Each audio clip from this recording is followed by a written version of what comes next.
Hello, I'm Brad. And I'm Jason.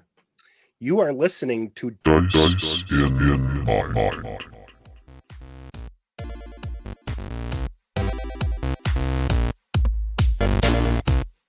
We truly, just a little off topic.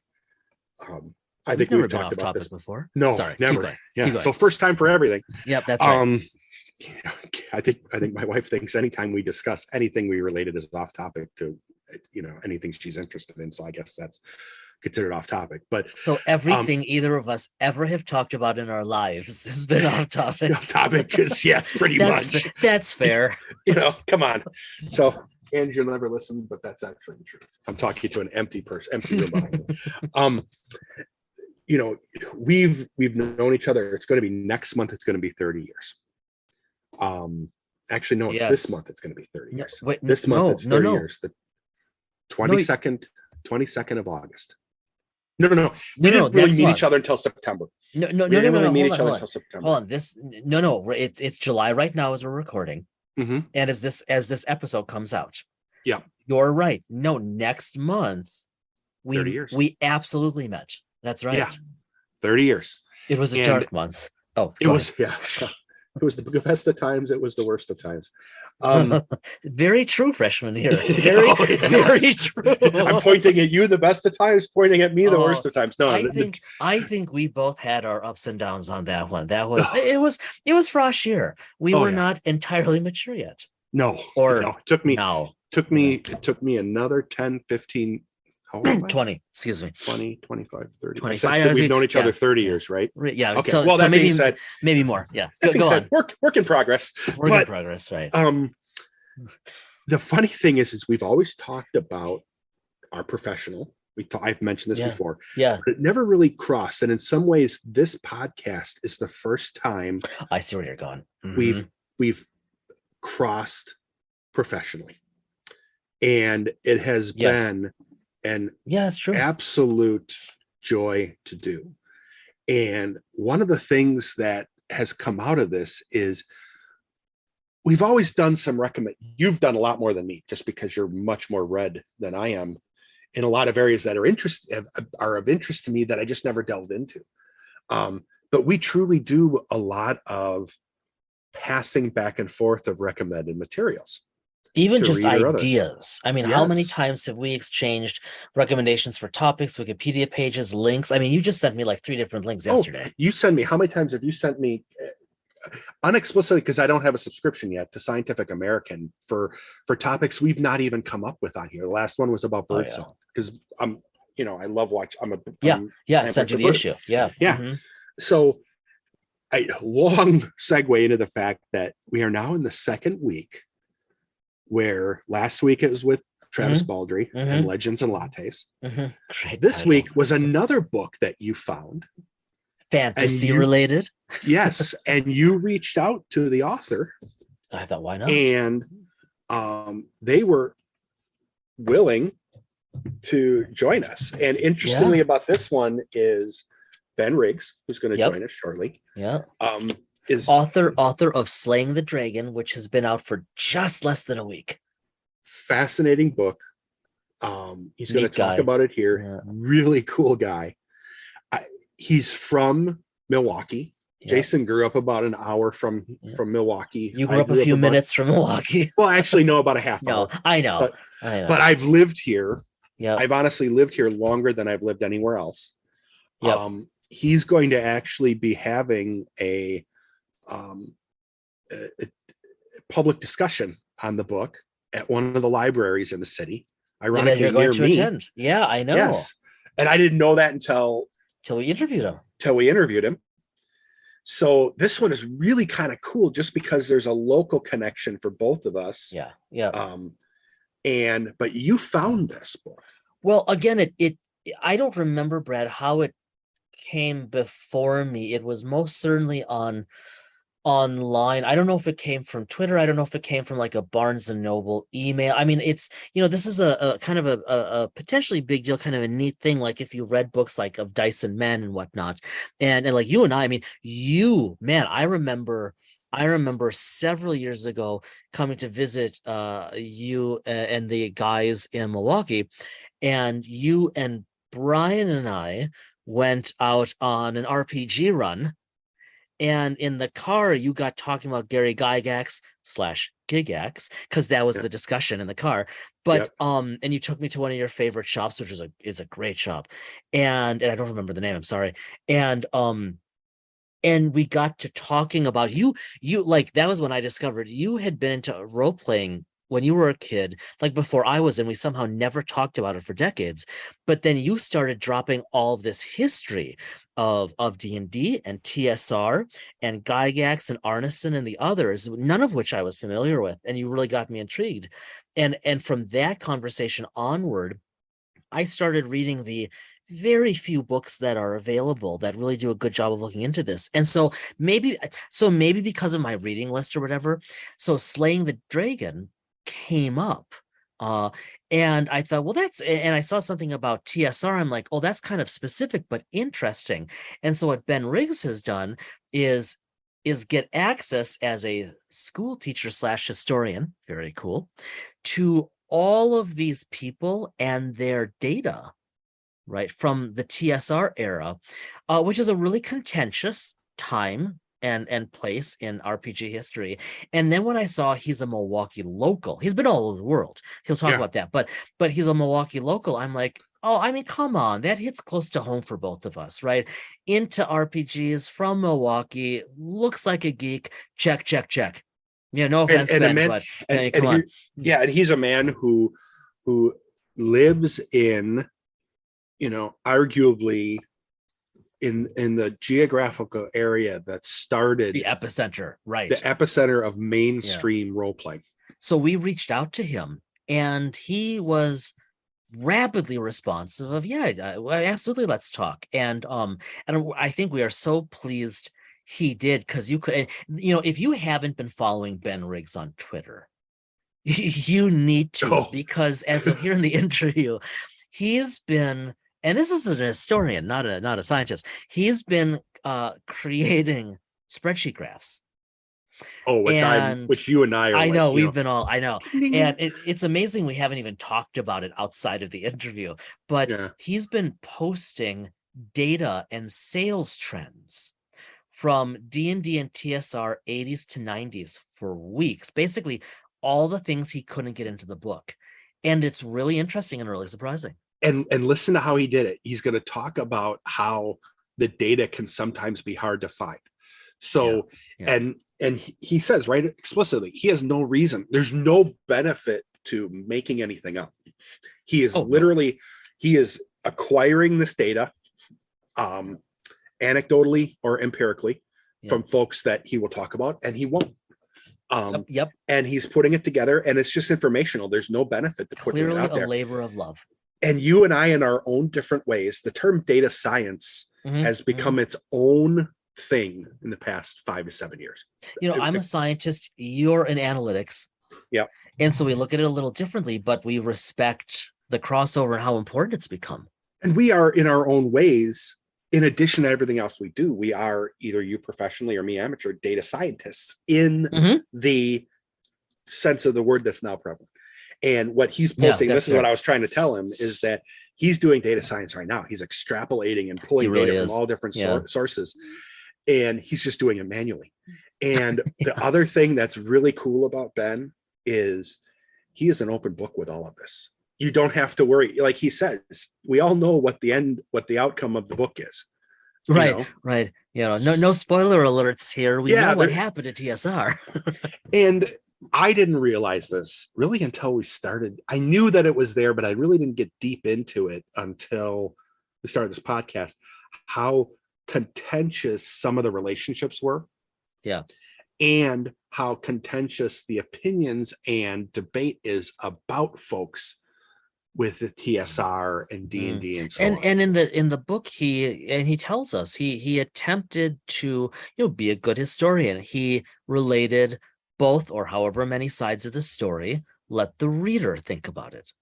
And go back, and we'll turn it over to you to start us and introduce, but go back and listen to his podcasts, his podcast history. Ben did not come out of, if you don't know him, you really need to, because he has not come out of left field. Ben has been a podcast for a decade. Yes. Plot points, right? What hooked us was when we saw, okay, not only has he written this book and looked at the data, but he has been talking for a year with others about, quote, RPGs as literature. Yeah. I mean, mic drop. Which to us, I mean, Go ahead.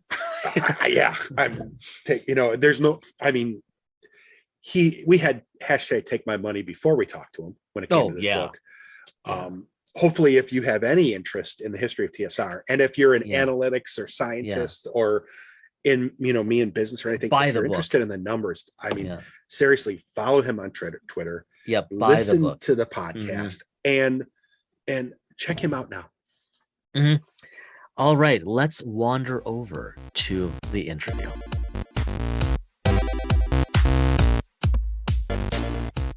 Ben Riggs is a writer, teacher, and podcaster. He traveled the world teaching in his 20s. During his journeys, he tutored a princess, saw both the Sahara and Mount Fuji at dawn, and discovered his wife and fellow traveler, Tara. He has settled down in his hometown of Milwaukee, Wisconsin, where he teaches English and history, and he and Tara have a son, Simon. Ben's RPG podcast, Plot Points, has been running for the last decade, and his work has appeared on NPR and Geek and Sundry. Slaying the Dragon is his first book.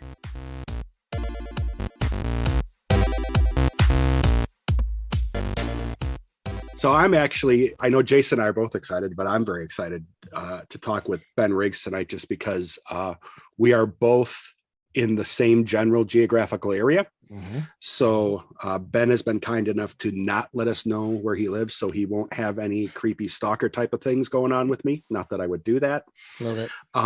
But Ben, jokes aside, thank you for joining us tonight. We're really excited to talk about the book and your background and your involvement in gaming. Hey, it's my pleasure. Glad to be here. Thanks for having me on. So just before we click record, you were telling us that you are quite busy, because as we record, you are days away from your first book officially legally hitting shelves. When this drops, you'll be just days after, which has got to just be a wonderful and amazing feeling. Let's start with the book then. What are you doing right now? We want to know a little bit about the book, of course, that we can't just see online, but you said you're really busy with things like marketing. We love the backstory stuff. Tell us. So one of the cool things about the book, Slaying the Dragon, is Secret History of Dungeons and Dragons. There it is. And the reason that I was okay with it being called a secret history is because I got access to a lot of information that had never fallen under the eye of a journalist or historian before. And one of those things was a trove of TSR sales data. Yeah. And again, my book is, I think it will appeal to both gamer and general public. Mm-hmm. But there wasn't really a place in my book for, okay, here's just a download of TSR sales data. So in the lead up to the book, every day or twice a day, I'm just dropping TSR sales numbers on Twitter. On Twitter and on Facebook. On Twitter, I'm at Ben Riggs _. You can friend me on Facebook. And just every day, it's like sales numbers. I love the graphs. Thank you. I feel like an amateur making those graphs, but not at all. They look good. Oh, well, thank you. But it would have been one thing if I just copied everything into a document and shared it. Yeah. I think that the making of the charts and making it into something visual is very helpful. Sadly, right now, every day the chart is kind of the same thing, which is sales were good, then they sucked. Sales were good, then they sucked. You're not kidding. Yeah. And again, a few people have been like, really? I liked Dark Sun in the 90s. It didn't do as well as Forgotten Realms. And I was like, no, it didn't do as well as Forgotten Realms. Ravenloft, which of course has a passionate fan base, did 1/4 as well as Greyhawk did. And again, for a child of the 90s, you're like, really? But then the reason for that is that D&D was just so big in the 80s, pre-1984, that so many units of Greyhawk were able to be moved in that hot period that later on, almost nothing could compete with what was banked in the early 80s as far as sales went. but that this started as a like, okay, I'm going to get the data out there. But when I started, I didn't really consider what the time investment would be on my part, and it's actually it's like an hour a day.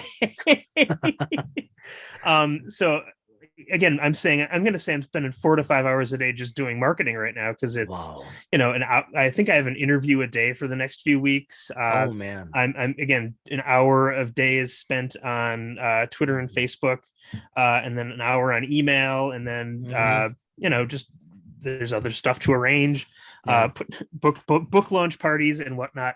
So I am very, very, very busy, busier than I was expecting, but I'm a teacher and it's summer. So thank God it's falling in July. Awesome. This wasn't Very May. Yeah.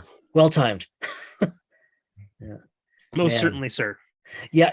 Again, it's like we were saying before we started recording, it's a great problem or set of problems to have. I mean, you're days away from having that book just hopefully everywhere.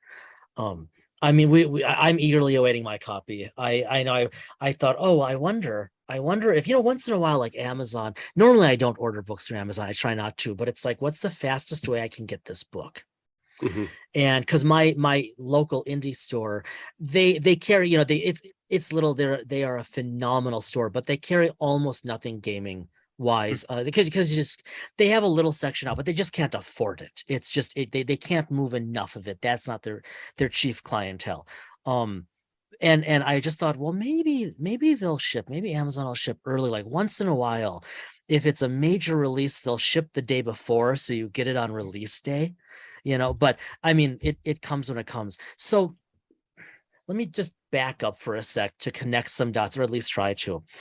This notion. Well, okay, let me for listeners who don't know. So you've been hosting a podcast. You've been hosting an analysis of RPGs as literature it's just shy of a decade. Yeah. Like I keep trying to get out our like 243rd episode. Oh my God.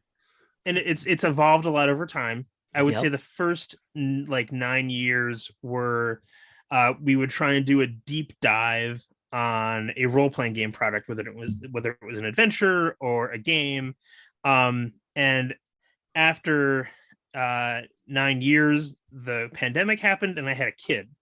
And again, our added value in the podcast was always we actually read it and actually form opinions on it. Right. And if I suddenly had infinite time, I would also say, and we should also actually play it now. That would be the other thing I would add in there after 9 years. Is it's a little unfair to only do an RPG review based on reading, but even just reading a role-playing game a month plus recording, suddenly having a kid meant that 10 to 12 hours just wasn't there anymore. So for the past year, I've been reading the Dungeon Master's Guide aloud with an RPG academic named Scott Bruner. We've gotten out 23 episodes, and we're about 24 pages into the Dungeon Master's Guide. But it is a really awesome. Interesting. It's really interesting because again, I have history to talk about, and he has theory to talk about, and his dissertation to talk about, and we're kind of in conversation with Gary Gygax's words. The upside for me is instead of like 10 to 12 hours, that's like 2 hours. Like it's an hour to talk, and then maybe an hour to edit and post it up and get Patreon and all that. So our audience still seems to like it. We've gotten an awful lot of positive feedback on it. But yes, if you find me amusing and you like my book and you're like, I'd really like more Ben Riggs, there are hundreds of hours of me talking out there on the internet. So go forth, young person, and follow. I think did that answer your question? It really I've gotten more, but we'll come back. Yeah, that definitely answered my question. Yeah, I think that resonates just because Jason and I like to. We don't do reviews as much as we kind of talk about mechanics and so on, but we also will read, and we like to just read. Yeah, we just like to read the material, and I have bought material that we have. It's not on our radar to play right now, but still, just like reading it.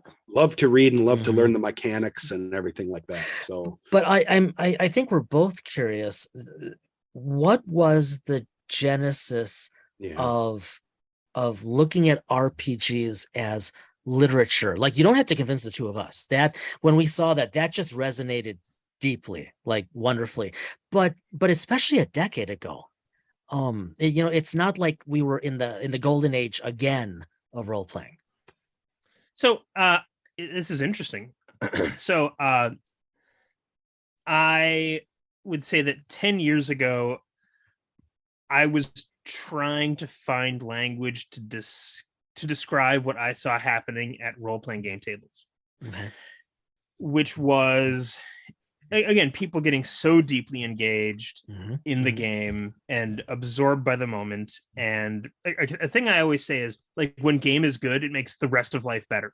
It's like a good 4-hour session doesn't just improve your day, it like improves your week. And you have a whole week to think about what you're going to do next session. And then it's a transformative artistic experience. And 10 years ago, I was like, okay, how do we say that? How do we say that? How do we say that? And I was like, role-playing games are literature. That's our slogan. We're going to go with it. I would say after a few years, I kind of came to the conclusion that, so there is a literature of role-playing games. And role-playing games, when you're playing them, are literary. They have aspects of literature in them. But I'm like, actually, when you're playing a role-playing game, it's not literature. It's a new performing art, is what I would say nowadays. Sure. And it's one of the reasons that I'm like, if I was going to go and redo the podcast, knowing what I know now, I'd be like, A, we need to play everything. B, I'd need to find a slightly tweaked slogan. And I think I finally settled after a few years on we take role-playing games seriously. Was kind of where I landed. But I am very passionate about the idea that role-playing games are a radical new medium, and we have not fully absorbed the consequences of them in our culture yet. And last year, Wizards said that 50 million people had experienced Dungeons and Dragons. Right. Even if that's 50% marketing BS and it's 25 million people, Right. That is exponential growth. If you were to ask like a couple other historians, and I kind of put our noggins together, and we were like, before 1999, like before third edition, how many people did we think had played D&D? And we were like 2 million people. That would be our guess, is 2 million people played D&D before 1999. If you take that Wizards number and cut it in half, that's exponential growth in 22 years. We and so many people, when they sit down to play for the first time, just have this awesome experience that keeps bringing them back. Again, I'm a teacher by day, and I keep telling this anecdote because to me it's earth-shattering, and to other people I'm sure it's just their everyday situation. I walk into the teacher's lounge in like October this year, and the room is full of women under 30 talking about their D&D campaigns. Wow. And I'm just like, wow. See, like, right. I knew we were diversifying, but holy crap, like everybody. And again, no, and it was not like they were not like all our boyfriends are dragging us along. It was, I've run a campaign, I've run one campaign, but I'd really like to run some more. Which again is such a sea change. And it's wonderful because you want to see something that you think is unique and transformative being widely adopted. But when I say that it's a radical new medium, we haven't fully absorbed its consequences yet. That's kind of what I mean. When it moves out of white dudes in the Midwest like us, what's going to happen to the medium? Because it's going to change. It's probably going to be exciting for it. Already changing. So, boy, there's so many places to go with that. Writing a book, especially like the one you wrote, that's a massive undertaking, especially if you have a day job and a child. So what motivated you to do that? I mean, what flipped the switch to say, well, yeah, this is sufficiently interesting, I'm all in? I would say the story demanded to be written. This started out as one article for Geek and Sundry. It was, hey, everybody who's a millennial out there, did you know Dungeons and Dragons wasn't always made by Wizards of the Coast. Mhm. And that was supposed to be the article. And because I was Mhm. in Wisconsin and knew some old hands from TSR, I got the Mhm. gig. And I'm like, oh, and I know this story. This is great. It was killed by wizards. Done. And then I start going to talk to people. Mhm. And I begin to learn things that I'd never had an inkling of. I talked to people, and again, a lot of the people who'd been talked to about it in the past had been creatives, Mhm. because they're the people at the conventions, Yep. are the authors and game designers who went on to continue writing and being game designers. Yep. But as far as I know, nobody before me went and talked to the business side and marketing and sales, Interesting. and they told me stuff that made my eyes roll into the back of my head. And then people started sending me stuff. When Peter Adkison was buying TSR, he had a prep binder, and he at some point just left his prep binder in Lake Geneva with all his stuff in it, and a TSR employee picked it up and sent it to me 25 years later. Wow. Wow. I know. Oh my God. So when I say that the story demanded to be written, that's the kind of stuff where I'm just getting this material that no one has seen. Mhm. The prep binder has letters from D&D co-creator Dave Arneson to Peter Adkison begging to be put in charge of TSR in the spring of 1997. He's like, hey, I've been out forever, Peter. Interesting. You love me, right? I'm the co-creator of D&D. Put me in charge of TSR, please, Peter, please. And as far as I know, Peter Adkison does not reply. I've talked to him about this, and he's like, I remember that happening. I don't really remember what my reply was. And I'm like, okay, that's fine. Less than 2 weeks later, Dave Arneson writes a second letter being like, so I noticed you haven't replied to my first letter. I'm writing a second letter asking to be put in charge of TSR. And here's all my ideas. Yeah. Man. Wow. For how I would run TSR. So, when you get something like that, Mhm. and you're like, like, again, Peter Adkison said he remembered it, but he, I assume that he did not photocopy these letters. He didn't Right. have them anymore. Right. When you get stuff like that, you're just like, well, I guess we're gonna write about this today. That's pretty cool. What's been the most fascinating, and obviously you've been involved in a lot of the kind of the deep analytics of things for quite a while, but even producing the book and writing the book and all the work you're doing now in pre-release, what's been kind of the most fascinating piece to this that you didn't necessarily expect? I know this is kind of like a weird question, that came out of all the research and that when you were writing.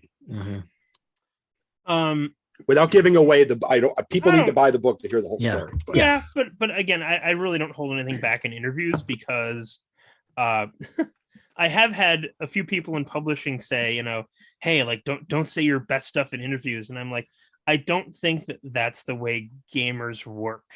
Yeah, that's right. Like, we want the whole story. We want the whole thing. Like, I feel like I don't need to be like, well, I'm just going to tease the ending, but you have to buy the book. Like, I feel like I could tell you the ending because we all know it. And we're not going to be like, what happens to TSR? I just don't know. But I feel like it's the otaku urge to just totally assimilate knowledge that works in my favor here. So I just feel like I don't have to hold things back. So I'm not going to hold anything back. That said, so what surprised me the most? I'm going to even make it more nebulous and say, okay, it could be something related to the research you did, or it could be even the experience you had yourself writing this. So now I've completely opened it up. It could be some facts. Well, now I have two answers. Okay, better, cool. better. Let me write down my second one before I forget. All right. But my first answer would be, I was into D&D in the early 90s. I was like 12, 13 years old. And this was, the second edition Lorraine Williams era of TSR. The thing that surprised me the most while writing the book was, to me, everyone at TSR looked not only like adults in the room, but like geniuses in the room. They looked like they knew exactly what they were doing, exactly where they were going, like they had a plan, like they just had it together. And at least on the business side, that really turned out not to be true. There was a lot of like flying by the seat of the pants, or what seems like flying by the seat of the pants, a lot of short-term thinking. As I mentioned earlier, sales kept dropping, and it's clear that management noticed that, because management kept trying to do things to branch out, expand, bring in new people, and yet they never succeeded in any of those endeavors. And yet the endeavors themselves, like on paper, you're like, oh, it's not so bad. Like they tried to start a comic book company in the early 90s when like, you know, comics were super hot and exploding. And they got a loan from a bank to start a comic book company because that was how reliable it was seen. But they irritated DC Comics in the process of doing it. DC Comics then ended all of their D&D lines, just killing them off.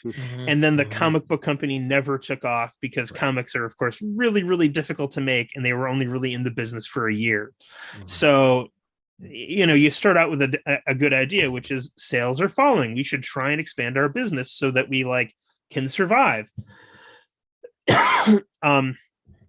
And yet in the execution of that, they made a bunch of boneheaded decisions, and they ended up worse off than they were in the first place.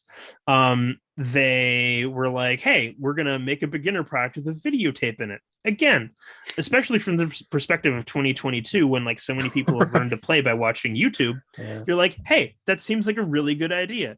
But then they make that videotape without really consulting the people writing the rules in Lake Geneva.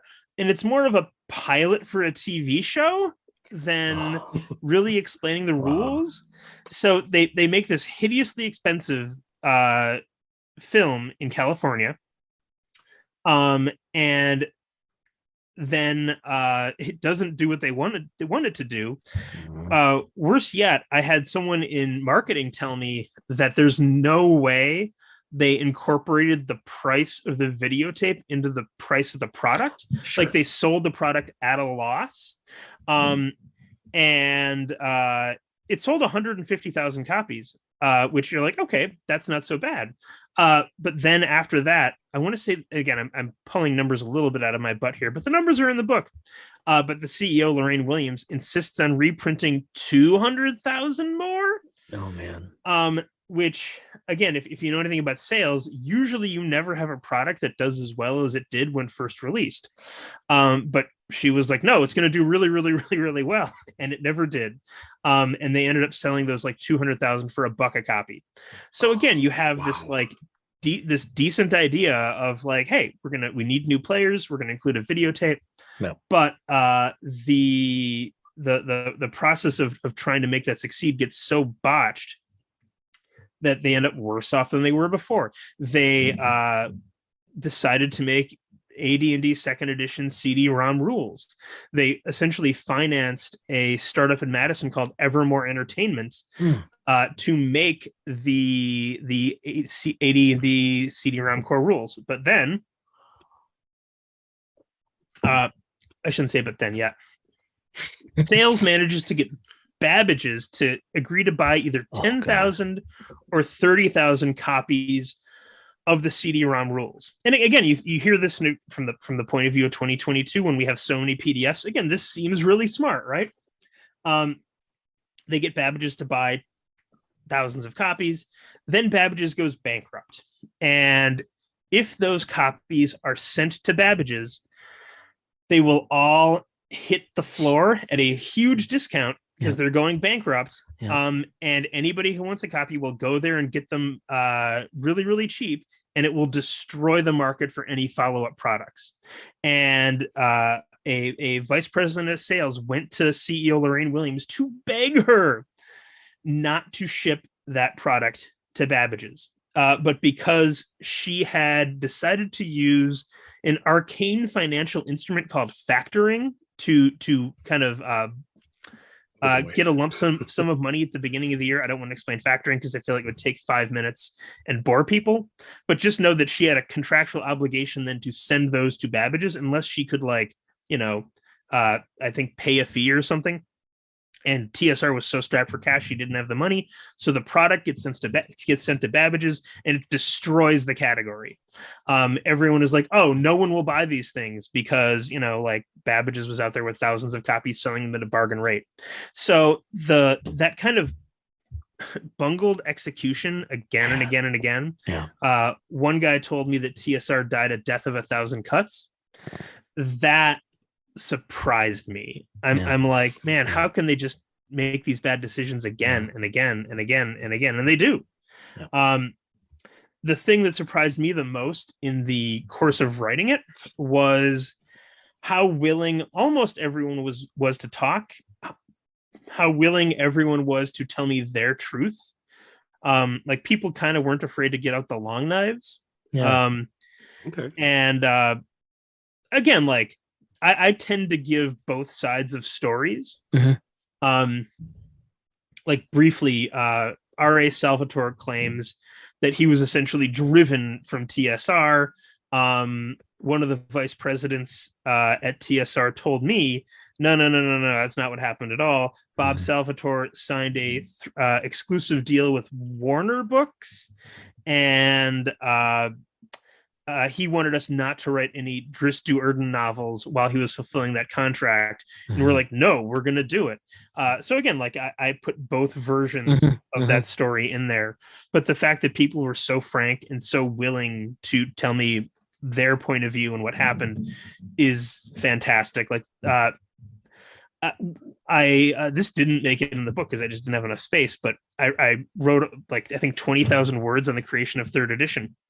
And I expected to interview everyone on the third edition team and everyone to be like, we are all geniuses. And it was amazing. And that is not the story they told me. They were like, let us tell you about the backstabbing and Machiavellian plotting that was behind the creation of third edition. And I'm like, okay, I have a seed for book 2. This is great. Thanks, guys. Are you planning? Is your thought process? Sorry, you teased me. Yeah, is your right. thought process doing something else at some point? So I will say this. I think I can say this. I'm just going to say it. A remarkable event occurred on Monday. And my editor at St. Martin's Press, which is owned by Macmillan, one of the big 4 remaining publishers. Yeah. My editor at St. Martin's Press called me because he wanted to talk about the next book. And he was like, I would like another book on role-playing games. I would like another book on a recognizable role-playing game name. And, if you just continue forward and tell the story, I'd be interested in that. And I really thought to myself, in my life, it's interesting that I'm now in a place where New York editors are calling me to talk to me about my next book. That's awesome. But also from a wider point of view, because they won't tell me how sales are doing for months and months and months yet. But I'm like, sales must be okay if before the book comes out, they want to talk about the next book. Yeah. This cannot be. It does not seem like this is going to be a failure. I was trying to find a better word. There we go. I feel like I'm cursing by even bringing the word into the conversation. So while I have some ideas and some things written already, I'm really focused on marketing right now. But the fact that they want another book, I'm like, that's outstanding. Fantastic. And again, hopefully it just opens the door for more product like this. Because there's way more story to tell than I can. And hopefully it just motivates other people to go out there and do geek journalism and write books. That's great. Geek journalism. I love that term. There it is. Yep. That I trademark that. There we go. I got it. Okay, just one more for me because I want to be cognizant of time. Yeah. Obviously, with everything going on, I have to suspect that it's difficult to get any gaming in right now. That is fully accurate. Okay. If you had time, obviously it sounds like you have some experience with D&D, so you'd play that. Is there anything else that, from your experience in looking at games from a literature standpoint and everything like that you would love to dive into at some point, maybe when the kid's older? Or much like you guys, I'm sure my career reviewing games has produced a gaming library that's quite extensive. In a platonic perfect world, I'm gonna say RuneQuest or the One Ring Second Edition. See, we've been talking about these. Mm-hmm. Oh, yeah. Brad's holding Nice. up One Ring. Yeah. Because One Ring, like I read it, I want to say in January, and it inspired me to go back and reread the Lord of the Rings trilogy. Oh wow! Which I tried reading it right before the pandemic, and I was like, maybe I've grown beyond this. But man, it is a trilogy for terrible times. Like the awfulness of the past few years really brought Lord of the Rings home to me. And the last few, like, I'm going to say I hadn't read it for 15 years, but before that, I probably read it like once every 2 years. And when I was younger, I was all about like Gondor and the battles and there's elephants and there's, the tactics of Gandalf, blah, blah, blah, blah, blah. This time I'm all about Sam, Frodo, and Gollum. I am like, yes, I'm on an impossible journey that will probably end in failure. And one of the two people on the journey with me would like to eat my face. That speaks to my life experience.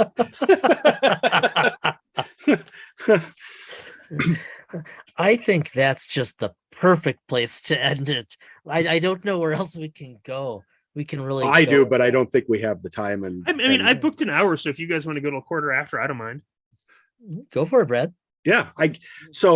One Ring. I am like you. I actually have my copy. I have the Jason and I have talked about this, the single tone paperback of the Lord of the Rings that I want to hit. From your so I know some of this just because I did some reading and all that as part of the launch of this book, because I'm fascinated also, as well as this is, correct me if I'm wrong, first time for you doing a big type of book with a release like this. Yep. So you're obviously going to start doing some, whether they're virtual or real life type of press type of junkets or open forums or anything like that. I saw one here in the city in Milwaukee where we are. Very cool. That is now on my calendar.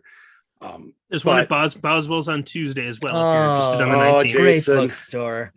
Jason loves. Pre-Boswell's is when I frequented it, but great bookstore. Schwartz's, yeah. Yeah.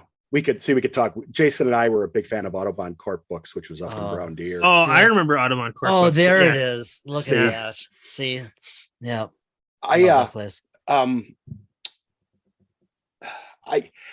The data you've been putting out on Twitter has been. Jason and I are kind of data nerds just based off of the work we do outside of this.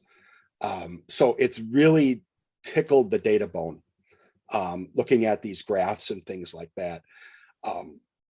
What type of feedback are you getting from folks when you put these out there? Is it resonate? I have to imagine it's resonating because you're continuing to do it. I would say there's three categories of response. There is something akin to awe, finally getting hard data about something that you kind of care passionately about. Sure. There is a little bit of disbelief again of like, but I love Ravenloft so much. Again, because TSR didn't tell creatives how things sold, which I've also been told is normal in the role-playing game industry, except apparently at Wizards, at least Wizards 20 years ago, apparently they were told about sales numbers. But TSR wouldn't tell people how things sold. So creators were often left with just impressions. Like Bruce Nesmith, one of the creators of Ravenloft, was told that Ravenloft just sold and sold and sold and sold and sold and sold and sold, but it didn't. And again, he's Ravenloft is amazing. He's a genius. He was the lead designer of Skyrim, which brought in more money in its first week of release than TSR made in its most successful year ever. Yes. So clearly there's solid material there with Bruce Nesmith. and there is disbelief from people being like, really, Ravenloft only sold like 50,000 copies in its first year, and Forgotten Realms did like 150,000 copies in its first year. Oh my god. Wow. And then there are some people who are like, so what's your source on this? And I'm like, well, my source is anonymous. They just don't want their name brought up for this. And, but if you don't believe me, well, there's things I don't have. And frankly, the fact that there's things I don't have is probably the best evidence that I'm not just like, blowing smoke. But the first two responses are the most prominent, and I can understand someone being like, hey, what's your source on this, dude? It makes sense to me. And I wish I knew how many copies of like the original i6 adventure Ravenloft were sold, because that'd be fascinating data, but I just have almost no adventure data. That's like that and novels are the big gap in the data I was sent. I know when you posted on Twitter too, I also noticed you had a picture from from one of the Chronicles, Dragonlance Chronicles covers. And I've been telling Jason about Chronicles for a long time. In fact, Jason knows this now. I've hijacked some of the content from that into I guess for lack of a better term, epic world building adventure that he and I did. So Race Wrestling and Cameron and Tanis have all been reincarnated just under different names. And since Jason hasn't read it yet, I can say that and he won't know what I'm talking about. I still don't. Maybe I'll read it this weekend. So they never really truly were, are you talking like with the Chronicles and with those type of books that they never really handed out those numbers to? So the fiction authors usually had royalties in their contracts. So fiction authors individually could figure out how things were selling, but because it's decades on, and again, that'd be like pay stubs, right? Like, almost none of the fiction authors had those pay stubs around. Oddly though, I think literally all the data for Dark Sun. I think I have every Dark Sun release sales number from the 90s. So that'll be, at least we have one deep dive coming up where I can be like, well, here's a line where I have everything. And again, like one of the interesting statistics from looking at Dark Sun as a whole is if you take every gaming release from the first year of Dark Sun, if you take the setting, and I think they had 2 to 3 adventure releases in the first year, and you just had a pile of those, and they had one novel release in the first year, the one novel sold more copies than all the gaming stuff combined. Wow. Again, it's a thing that we don't often really focus on with TSR, but the novels were like half the business. So I do spend a fair amount of time on the novel department in my book, and I got some numbers from TSR marketing materials. Again, you kind of have to take them with a grain of salt, but at one point they claimed to be the biggest publisher of fantasy fiction in North America. I want to say they said there were like 2 million Dragonlance novels sold and 1 million Forgotten Realms novels sold by 1990. Crazy stuff like that. I mean, those are some big numbers.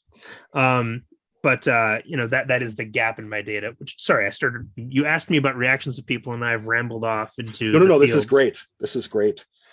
I'm just fast. I am, the more like you just said before, I am one of the few I'm one of the many, where I love knowing, and Jason knows this, I love knowing the ending before I read the rest of the material. So I don't mind that. And I have to imagine, like you said, there are a lot of people out there that are going to be the same way. And I imagine there's going to be a lot of folks and I'm one of the folks, I'm a little bit older. I remember getting red box D&D in 84 as a 10-year-old. So I didn't have anyone to play with, but I manufactured a way to play with myself with playing cards and so on. Mm-hmm. So I am one of these people, many people that are going to be fascinated by this history. Oh yeah. My last curiosity question is obviously just with the podcast and now this book, I have to imagine in many ways now you are one of the more, especially in like the Twitterverse where we see it firsthand, you are now kind of the RPG historian. Is there another area, we talked about a second book, and maybe I didn't, again, you can cut me if you need to, but is there another area that you would love to get more information about, whether it's write about or delve into research, blog post, whatever? I would say that the question is if I can do a book that's not about D&D and wizards. I'd love to do one on Chaosium. I would love to do one on White Wolf. And I feel like those are all really epic tales. And again, maybe I just need to start writing it and see where we go. But those are the two like game universe things. I shouldn't say game universe. Role-playing game universe things that I'm interested in. Outside of that, I've just decided to start interviewing interesting people I know and see if something comes up. I'm like, yeah, like I have a friend who every summer she goes to Olduvai Gorge to look for hominid skulls. Oh, wow. She's a geology professor, and I'm like, you might be the most interesting person I know. Seriously. And let's just talk. Maybe there's a story here somewhere. I have a friend who was a nurse in Iraq for a year during the war, and he worked in the burn ward. And I'm like, oh my God, like, do you have any stories? Is there anything that we could talk about? Again, I don't know if there's a book there or not, but I've just decided to start interviewing people and seeing if something's there. That's really cool. When you, and this, I keep saying my final question, but more keep popping up as you talk. And when you went to school, obviously you went to school, correct me if I'm wrong, for education. You now have parlayed this into journalism and writing. Did you ever think that was going to be what was happening? So I went to school initially for English and history and got a minor in Japanese. Okay. I went off to Egypt and taught in Egypt for 2 years. That's cool. Because my faculty advisor in university was Miss Egypt 1952, and she retired to Egypt just when I was graduating. And she ended up doing a bad job staying retired and started running the English division of an Egyptian high school, and she needed English speakers to come teach. So I went to Egypt and I taught there. That led to Japan. I followed a girl from Egypt to Japan, but by the time I got to Japan, she got a new boyfriend, but her best friend is now my wife. And because she's Canadian, to wait for the visa to clear, we moved to China for a year. So we did a year in China, and then we kind of settled back here in 2008, just in time for the recession. I could not find a job to save my life in the fall of 2008 during the recession. Yeah. So I ended up doing childcare, which, that's fine. But I certainly did the math, and I'm like, I dropped the kids off at school and I picked the kids up at the end of the day, and I see the teachers leave and come, like, clearly I should just be a teacher. So then I went and I got my master's in teaching. And now I teach 7th and 8th grade, everything that doesn't have numbers. That's cool. Yeah. Nothing with numbers, but you're spitting out numbers regularly. Ironically, yes, and I'm terrified about that fact. I'm like, this is not my forte, but I figure all I'm doing is copying numbers from TSR sales charts and then putting them into graphs. Yeah. So I'm like, there's not much. I don't think there's much room there for me to mess it up because there's no addition, subtraction, and multiplication. But I do worry about that. I think you'll find that the readers are far gentler than middle schoolers. Yeah, and I think you could probably put numbers now back in a strength category just based off of the information, because you got Jason and I glued to it. Ben, thanks so much for the time. I will probably give you a nod at the one we talked about, the Tippy Canoe appearance. Yeah, the Tippy Canoe appearance. Great. Assuming I'm COVID free and everything, which I should be. Yes. Excellent. Then, I will definitely do that. But thank you so much for the time with us. Yeah. We both have it pre-ordered. Love to have you back. Ben. Down the road so that we can talk about how the book went. And then maybe give us some acceptable teasers as to what may be on your plate. Right. Yeah, non-spoiled teasers. There we go. Thank you, Jace. That'd be my pleasure. I'm glad to come on anytime. I guess I'll say one more time. And again, the book is Slaying the Dragon: A Secret History of Dungeons and Dragons by me, Ben Riggs. It should be available anywhere. I know that some gaming stores are going to have it, and I'm sure that your friendly local bookstores, except maybe for yours, Jason, should have it as well.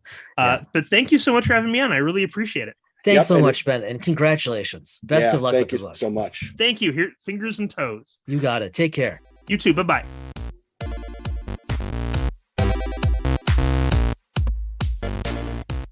Well, I can tell you what's going to be on the GM corner for me here in the coming relatively weeks? short order. Yeah. It will be our discussion of the book, including my autographed copy. And I say that seriously because I will be going on the 26th unless. Oh, yeah, that's neat. Unless something happens, I will love to meet him. And it's so close to my house. For those of you who happen to be listening and are in Milwaukee, Tippecanoe Library off of 39th and Lincoln here in Milwaukee. Easy to get to.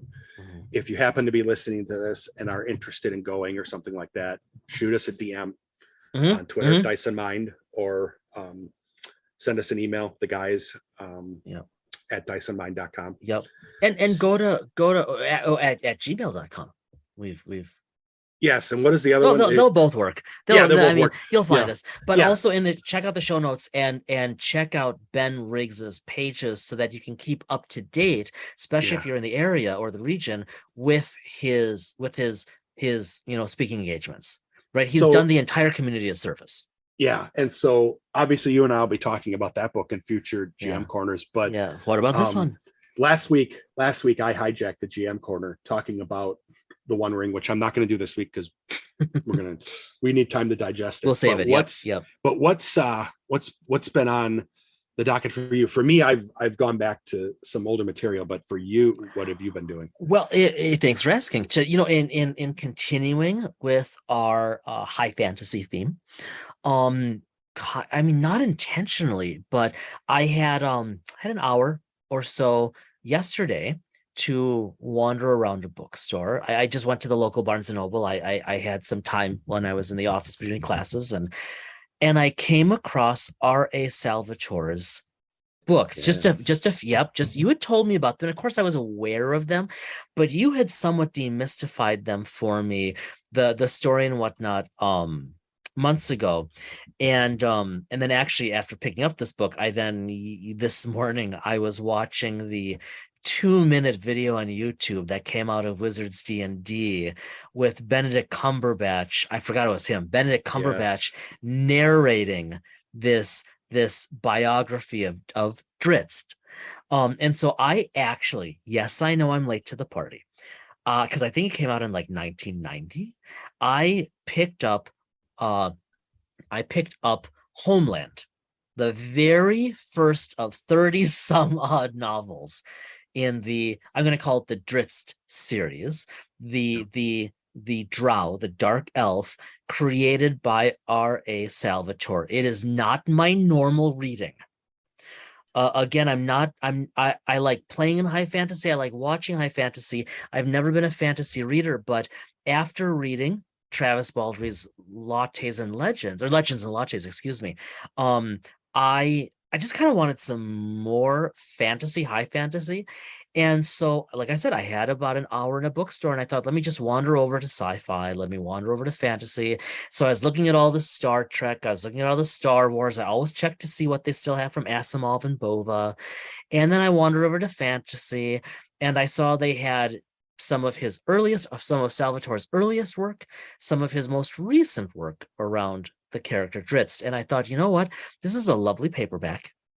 Been a while since I've picked up a mass market paperback, and it looks like I've read a few pages, and I thought, all right, I'm in. And so that's what I've been reading. What's on your desk, Brad? It's funny that because you blindsided me a little bit out of the blue, I know. Yeah, with this one. And so I haven't read some of Salvatore's work in a while, just because there's been other stuff going on. But once you did that, I'm like, I'm gonna swear will put me, damn it. Now I've got something else that is gonna end up on my plate. And I still find it fascinating that, and then I'll talk about mine quick. Yeah. That you would never, no, I shouldn't say that. Very seldomly will you pick up not our fictionalized works in, other than it just being kind of interdispersed periodically amongst a lot of nonfiction. Yeah. You are the one that turned me on to reading a lot of nonfiction. And other than my RPG shelf, That's and what your shelf is. Yeah. my shelf is, most of my work is of a couple genres. Yep. Mostly nonfiction. Mostly nonfiction. Absolutely. And that was from our time time over the years talking Yeah. about books and everything, our time at bookstores. Absolutely. Where Yep. I used to gravitate toward the fiction, you'd gravitate toward Yeah. non. Yep. And I found lots of nonfiction work. But that Yeah. being said, I really fell into the D&D, realm of reading with Ari Salvatore, with Margaret Weiss and Tracy Hickman. Right. Darn it if I'm not going to have to start looking on my shelf, because I do have some of Right. Mr. Salvatore's works on my shelf. Yeah, you For do. me, I indicated this last week. And it really, to be quite honest with you, was from Ben talking about RPGs as literature. Yeah. And in my head, core rulebooks as literature. So Agreed. I started thinking about Mhm. what are the coolest, in my personal opinion, some of the coolest RPGs that look like literature in terms of their interesting. presentation and their aesthetic Yeah. and the material. And I teased you with this, I'm really curious now. Yeah. So for me, I took off the shelf and have on near my reading chair, I have the second edition Torchbearer. Yeah, you've been talking about this. And I have the Burning Wheel again. Yep. We still have to get into that. And, there is a vast, I don't mean this in a negative way, but there's a very polarized opinion as to Burning Wheel. Some people absolutely adore it. Okay. Some people just can't handle it because of, and I don't mean that as a knock on them. It's just so different. Yep. But I did pick up, it hasn't arrived yet, ironically from up north, a used copy of first edition Torchbearer. Okay. And I'm reading second edition now. I've started reading the Dungeoneer's Handbook. And I have the first edition I'm going to look at, and then I'm going to go and read Burning Wheel from cover to cover. Oh, that's a commitment. As literature. The challenge I'll have is that I'm in the midst of, this is sad because this tells you where my attention span issues are.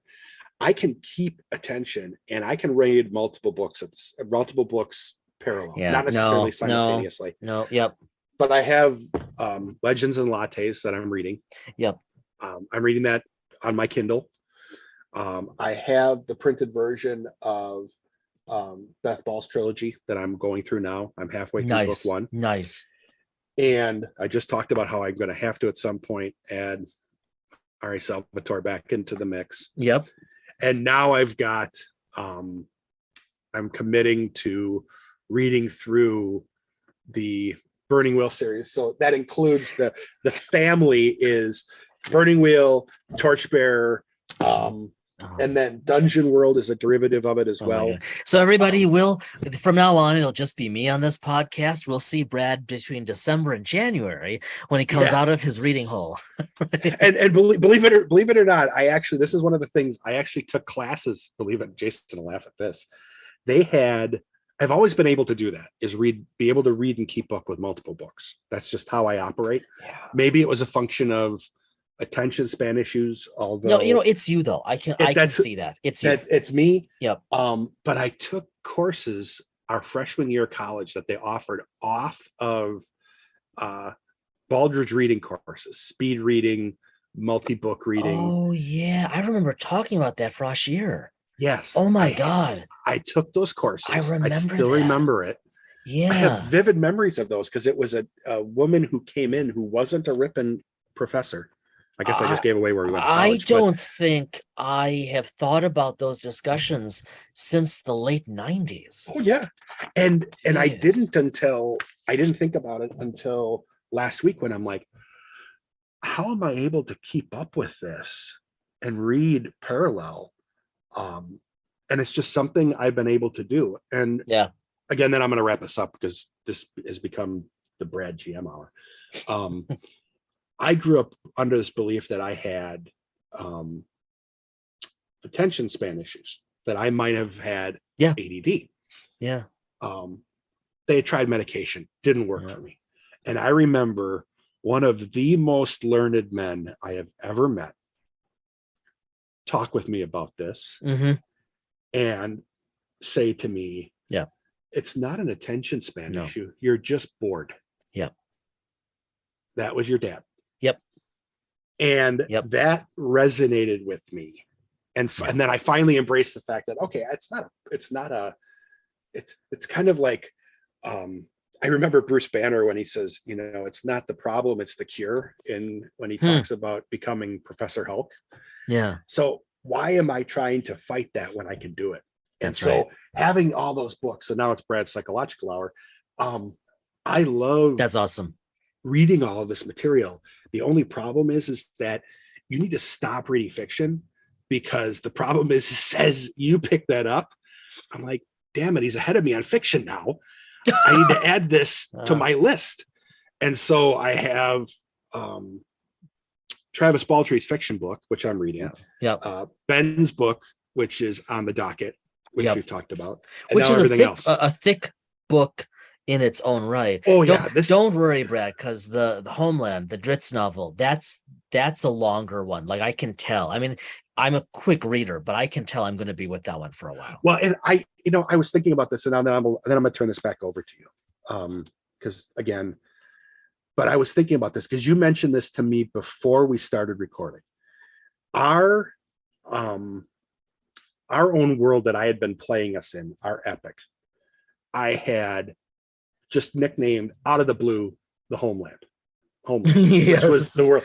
And you're like, well, that's very original. And I'm like, right. no, it really had. I forgot that was title of the book. Yeah. Now maybe because it was on the shelf, or his series is on the shelf, maybe it triggered something subconsciously. It was in the zeitgeist. Yeah. But I think in a future episode, just because of the direction we're going, I think I would love to sit down and go through what I built to a certain level and how I built it, just because I think now I'm fascinated and I want the world to see my mundane and inane ramblings about Homeland. I really want to hear that, because obviously I've not been privy to it because I'm playing in it. Well, and I think what I've done now is I've moved us in a direction. The last time we played, which seems like we haven't played for months, so it's okay. I mean, let's just. I think it would be good to go back and talk about how I put it together. And I've been very honest and said I've pulled from other books and other material. I'm not selling it. I'm hijacking from people. So you all heard it. Upcoming episode. I'm going to talk about my air quote plagiarized attempts at creating a world. Now, I'm not publishing, it's not costing anything, but I think mimicry is what does they say? Imitation is the sincerest form of flattery. And it's true. It's true. Yeah. That's how science, art, literature, everything works. You heard it here. Stay tuned, everybody. This is I'm making that's a filler episode. That's a filler episode when we don't have. No, that's not a filler episode, and we're gonna record it soon. This is something I really want to hear. And this would be a fun little diversion, because it'll help scratch our itch of world building and not having had time to play. That's what I thought. I'm putting it on the calendar as soon as we finish this episode. So I put it on our list, and I thought, you know what? We have so much that we want to play. We have so much that we want to read. Damn you, podcast. And there's no harm in me going through some of this, because I had such a such a good time building this. I would love to, in all honesty, selfishly, I would love to put it out there and then have people all 6 of our listeners comment on it. So I have a strong feeling. I'm going to go back to sci-fi. I can't help it. I'm sorry. Yeah. But I'm not sorry. I feel through the force that this episode might happen as soon as next week. Okay. We'll Well, see, everybody. All yeah. right. On that note, while I've obligated Brad, and it'll be the first time that I get the chance to interview you. Oh God, I didn't even think of it like that. And we're just gonna spend our hour together talking about it. And I will think this is happening. You heard it here. Everybody, stay tuned. Next week, probably, we're going to dive into Brad's homeworld. What do we call it? Homeland. We called it Homeland. Yeah. So I should, again, it's been months since we've had a chance to play. Every once in a while, we just need to talk play. We just need to talk about being in a campaign, being in an adventure, because that's what drove us here in the first place. We live in these worlds in fiction, in the books that we're reading, thanks to all the folks that we've interviewed, even outside of even Travis and everything like that. Did you just put it on the calendar and the note? I may be typing it right now. Literally, we use Apple Notes between each other to do our scheduling and our notes and everything like that. And if you didn't hear it, as I'm talking here, I hear ding because someone changed the schedule. Oh no, I haven't done anything yet. That wasn't me. Okay, great. Good. The point being, yeah. God, I think this idea of world building has been such a fast. I spent way too much time doing this, and Jason doesn't know this either. I'll wait till next week. I'll tease it next. This is not the only. What? I'll just tease it and say this is not the only one I've built. Go on, and we'll leave that for next week. So, all right.